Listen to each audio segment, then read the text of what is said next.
Fala aí pessoal, tudo bem com vocês? Eu sou o Caio César do P1 e hoje na nossa série 42 lições sobre discipulado, nós vamos falar sobre as lições 2 e 21 do nosso livro Jesus o Discipulado, o Sermão do Monte e Alegra o Coração de Deus. Vamos lá? Lição 2: Jesus e o Discipulado, o Sermão do Monte. Abra sua Bíblia em Mateus capítulo 5, leremos os versículos 1 e 2. Vendo as multidões, Jesus subiu ao monte e se assentou. Seus discípulos aproximaram-se dele e ele começou a ensiná-los, dizendo: Um dos mais belos sermões de todos os tempos é o Sermão do Monte. Pregadores, escritores e teólogos do mundo todo admiram e analisam as belas e sábias palavras de Jesus à multidão, que após ouvir o discurso ficou maravilhada com o seu ensino. No entanto, não há como afirmar que Jesus pretendesse fazer um discurso para a multidão. Na verdade, o verso acima dá indícios de que ele se assentou para ensinar seus discípulos e a multidão que sempre seguia a Jesus estava lá para ouvir. Isso mostra que, embora cercado sempre por muitas pessoas, a prioridade de Jesus sempre foram os discípulos. Seguido por muitos, sua maior atenção era para poucos, e isso não é descaso, preconceito ou panelinha. Jesus sabia que para abençoar o mundo, precisava deixar seguidores bem preparados para dar continuidade à sua obra. O ministério de Jesus era específico, intenso e único. Vamos falar abertamente sobre esses 3 pontos. Específico. Porque a atenção de Jesus estava voltada para um grupo específico de pessoas, como já vimos acima. Ele amou o mundo, mas sua estratégia para alcançar esse mundo era através de pessoas específicas. O discipulado tem um alcance inimaginável. Podemos discipular um jovem que acabou de abraçar a fé sem saber que ele será o próximo pastor de nossa igreja, um grande pregador nacional ou o próximo Billy Graham. Não sabemos quantos frutos podemos ter discipulando uma única pessoa. Esse foi o ministério de Jesus, específico. Intenso, porque ele passava mais tempo com seus discípulos do que com qualquer outra pessoa. Não seria possível passar tanto tempo com a multidão e com o mesmo nível de intimidade que ele tinha com os discípulos. Jesus fez um treinamento de imersão com os discípulos tão intenso que, com exceção de Judas, todos os outros discípulos foram até as últimas consequências para cumprir a missão. Isso jamais teria acontecido se a estratégia de Jesus não fosse específica e intensa.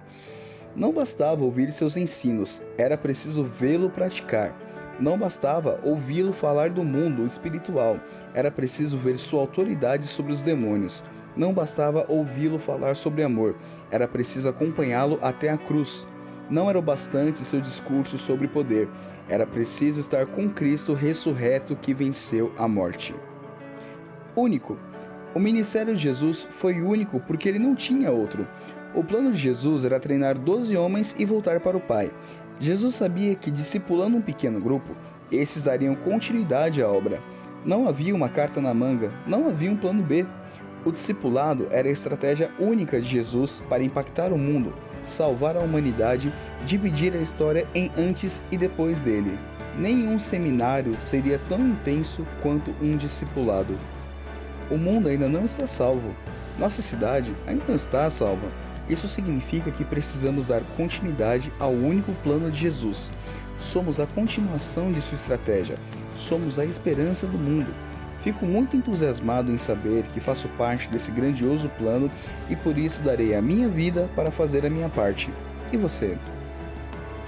Os motivos de oração dessa lição são: primeiro, ore para que sejamos específicos em nosso discipulado, tendo um círculo estreito de pessoas a quem queremos treinar e abençoar. Segundo, ore para que sejamos intensos, vendo, ligando, conversando sempre com aqueles a quem discipulamos.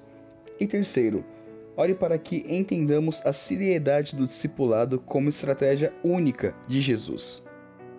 Lição 21. Alegra o coração de Deus. Abra sua Bíblia na terceira carta de João, capítulo 1, versículo 4. Não tenho alegria maior do que ouvir que meus filhos estão andando na verdade.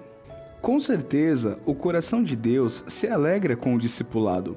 Tudo aquilo que deixa a noiva mais bonita, santa, bem cuidada e feliz irá alegrar o coração do noivo. Como vimos até agora, são inúmeros os benefícios do discipulado para o cristão e para a igreja, mas vejamos mais alguns motivos que fazem do discipulado ser agradável diante de Deus. É uma ordem. Portanto, vão e façam discípulos de todas as nações, batizando-os em nome do Pai, do Filho e do Espírito Santo. Mateus capítulo 28, versículo 19. Cristo não mandou a igreja fazer membros, fazer shows, fazer campanhas, mas mandou a igreja fazer discípulos. Essas foram as últimas palavras de Jesus antes de subir aos céus. Jesus passou 3 anos fazendo discípulos e depois os mandou fazer discípulos. Não é de se admirar, portanto, que o discipulado alegra o coração de Deus.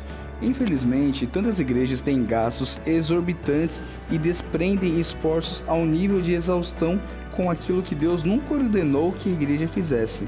Não estou dizendo que todas as outras coisas, além do discipulado, não são importantes, mas que elas não podem ser feitas em detrimento daquilo que é essencial, o discipulado. Portanto, se o discipulado é uma ordem de Deus, com certeza seu coração se alegra quando obedecemos. É um exemplo. Eu dei o exemplo para que vocês façam como lhe fiz. João capítulo 13, versículo 15. Nessa ocasião, Jesus lavava os pés dos discípulos, dando a eles uma lição de humildade. Cristo era o Mestre e Senhor e ainda assim lavou os pés dos discípulos, serviu-os, direcionou-os e disse que eles deveriam fazer o mesmo seguindo seu exemplo. Não acredito que Jesus quis dar um exemplo de como se lavava os pés de alguém. Não era o exemplo apenas daquilo que estava sendo feito, mas o seu exemplo de vida, de serviço e de ser mestre se fazendo de servo. Claro que Jesus discipulou, serviu e nos deu o exemplo para fazermos o mesmo. Claro que seu coração se alegra quando seguimos seus passos. Às vezes ficamos impressionados com a igreja X ou Y e queremos imitar seus programas e seguir seus exemplos, mas o exemplo a ser seguido é o de Cristo e o de discipulado eficaz e consistente.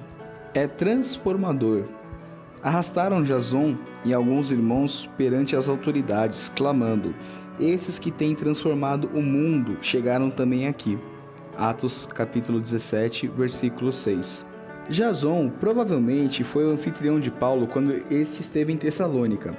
A influência de Jesus chegara agora a este homem que foi acusado de, assim como os demais discípulos, transtornar o mundo. Que privilégio!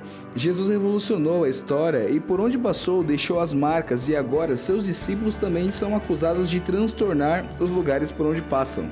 Muitos acusam a igreja contemporânea de ser muito parecida com o mundo. A exortação de Paulo em Romanos 12, não vos conformeis com este mundo, é um alerta para que não seja assim. Afinal de contas, a igreja foi chamada para transtornar o mundo e não para imitá-lo. Cristo veio para quebrar paradigmas, para impressionar com sua doutrina, seu amor, para escandalizar com sua graça e para transtornar com sua vida. Quando seus discípulos começaram a transtornar o mundo assim como ele, com certeza seu coração se alegrou por ele saber que as mudanças não pararam com a sua volta para o Pai. Sem dúvidas, quando seguimos o exemplo de Cristo e obedecemos a sua ordem de discipular, começamos a transformar o mundo das pessoas que são discipuladas primeiramente, depois o mundo de sua família que começa a enxergar tais mudanças, o mundo dos amigos e colegas e assim por diante. Essa influência não tem fim, é como uma bola de neve e isso alegra o coração de Deus. Pois à medida que nosso discipulado avançar e começar a alcançar e transtornar o mundo de quem quer que seja, a igreja será uma influência real e todos vão dizer: esses que transtornaram o mundo chegaram também aqui. Os motivos de oração dessa lição são: primeiro, ore para que a ordem de discipular seja obedecida por toda a igreja e por você. Segundo, ore para que possamos seguir o exemplo de Jesus discipulando pessoas. E terceiro, ore para que a igreja seja uma influência na comunidade, conseguindo transtornar o mundo e alegrar o coração de Deus. Então é isso aí, pessoal. Se você gostou desse vídeo, deixa aquele seu like.